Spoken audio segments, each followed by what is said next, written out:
Last night I was out and I bumped into somebody who recognized me from living in LA.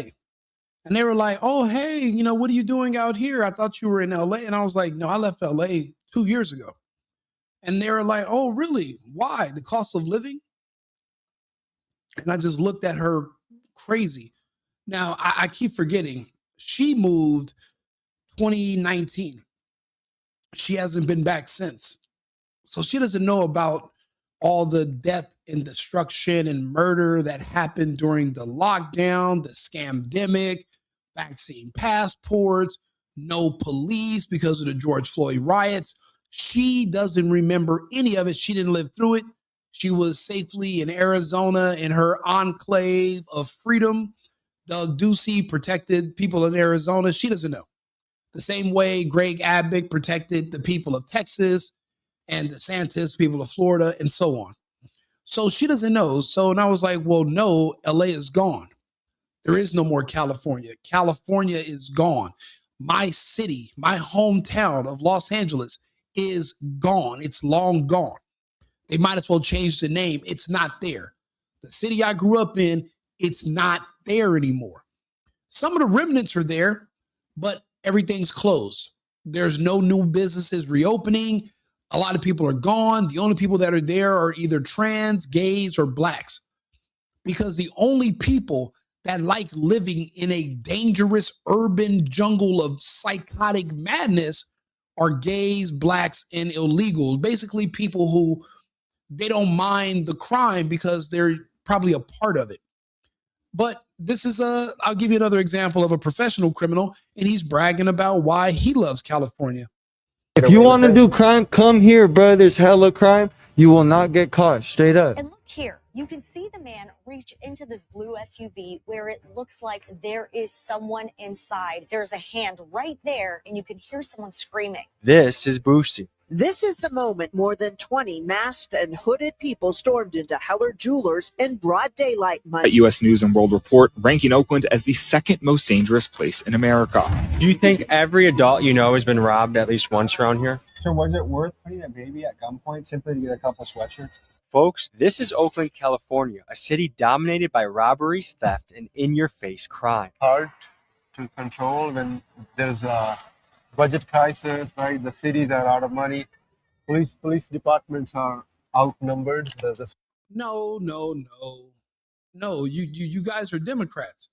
You're liberals. You voted against funding the police. You voted to give more money to LGBTQ and trans causes to manipulate and mutilate children. You didn't care about the bottom line. And why? How did you not know that without police, eventually you are going to have a problem with crime? That seems pretty self-evident. So now everyone in California is trying to figure out what's going on, but there's no way you can be that dim. There's no way you can be that dumb that you don't realize you put yourself in this situation. I remember it was about May of 2020. None of my friends, we had all pretty much decided we weren't paying rent. The rent moratorium started in April. It lasted. Now, I told everybody, a lot of my friends were like, no, I'm going to still pay rent. I was like, you're wasting your time. They were like, well, no, this might be over next month. I said, California is the fourth largest economy in the world. It was number 3 at the time. This is a moving bullet train. You cannot stop a bullet train on the drop of a dime and think that all the carts attached to the rest of the behind the train are not going to crash. Then a train of that size, you can't just start it up again and it just instantly takes off. I said, this is going to last for years. So there's no point in paying your rent. There's something going on. So a lot of people, they waited around. But I told them, if you're not going to pay your rent, save your money, because eventually you're going to need that money to escape. Whatever they're doing here in California, I'm calling around. Arizona's open. Texas is open. Florida's open. These other big states are open. Conservative red states are open, but the blue states are closed. This is before I got into the political fray. Now I'm a controversial commentator, but I wasn't before. I thought no matter who was the president or who was the governor, nothing matters. Most people, you think about it, until the year 2020, like 90% of Americans, we had never even heard the name of our governor. We never cared. No matter who was the governor, everything was the same. Until one day it wasn't the same anymore. So we find out that now the lockdown's going to extend. But the George Floyd riots had began, and they were telling you that you can go out and protest, but you can't go to Walmart. You can go out and protest, but you can't the protest against police, but you can't protest against the lockdown because the virus will spread, but it won't spread if you're protesting against police in favor of George Floyd. And people just ate that up because everything was free. No rent, no bills, no responsibility. You no longer have to be an adult. So people got used to that. I remember when I first found out you couldn't call police, and you could call police and they wouldn't show up. I was scared to death. I was amazed. I never knew that could be a thing. So I told all my friends, hey, remember I told you to stop paying rent? You're going to need that money to move. Maybe move to Arizona, Nevada, move somewhere, maybe not too far from California, but you got to get the hell out of here. But no, Rico, I don't have that money no more. I'm like, what did you do with it? Oh, I bought TVs. I went to Hawaii. I went to Mexico. I'm like, wait a minute, during the lockdown? So you know what that means you had to do to get back into the country or to get into Hawaii. Wait a minute, after everything I showed you and told you, you're telling me you went out and took that fucking shot? You took the injection just to go get some fucking tacos and some pineapple juice? Tacos and coconut water? Like, learn to love America. You could just drive on vacation. You wanted to fly somewhere so bad that you let these people inject you. Now, a lot of my friends are sick and dead. We no longer have police. Crime is rampant.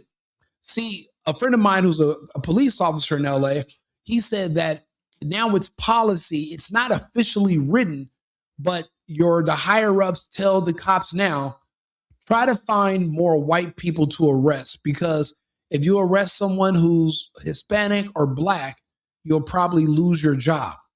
So if you're a criminal and you're black or you're Latino looking, the best place in the world for you right now is Los Angeles, or anywhere in California, because the police won't arrest you anymore. See, they're purging all the white people out of LA. So you can commit crimes against white people and nothing will happen. And if you're white and you try to defend yourself, they will drop the fucking hammer. They will drop the book on you. They will throw it at you like Brett Favre throws a pass. You are cooked if you're white, especially if you're a straight white man. Now, if you're a gay white man, you're no longer white. You're just gay. A lot of people don't know that. If you're gay, you don't have a race anymore. Gay is your race. So you might see someone who's a bald black lesbian. You think she speaks on behalf of black people. She doesn't. She's lesbian.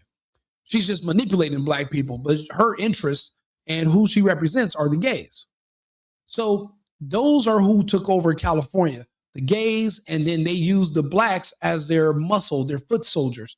That's why when you try to speak out against them or anything, they send a bunch of black people who are immune to prosecution and to arrest now. They send them after you to harm you, to fight you. That's why you don't see too much going on in California, because they have their security now.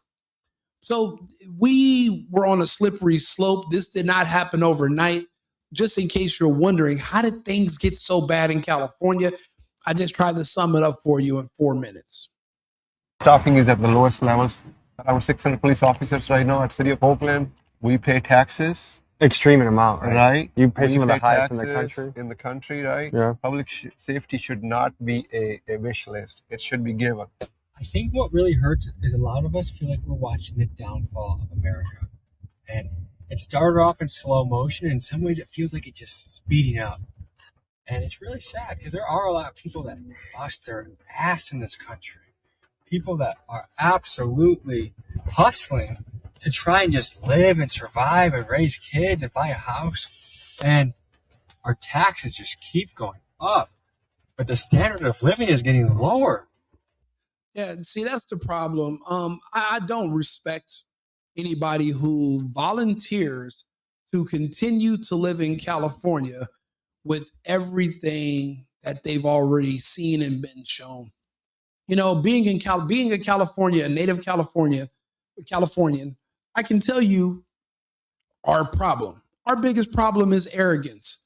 See, the way the United States pretends that the rest of the world is just a shithole with everybody living in mud huts. Yeah, that's how Californians look at the rest of the United States. We don't know anything about the rest of the country. We think the rest of the country is a nuclear wasteland with zombies and everyone's living in mud huts.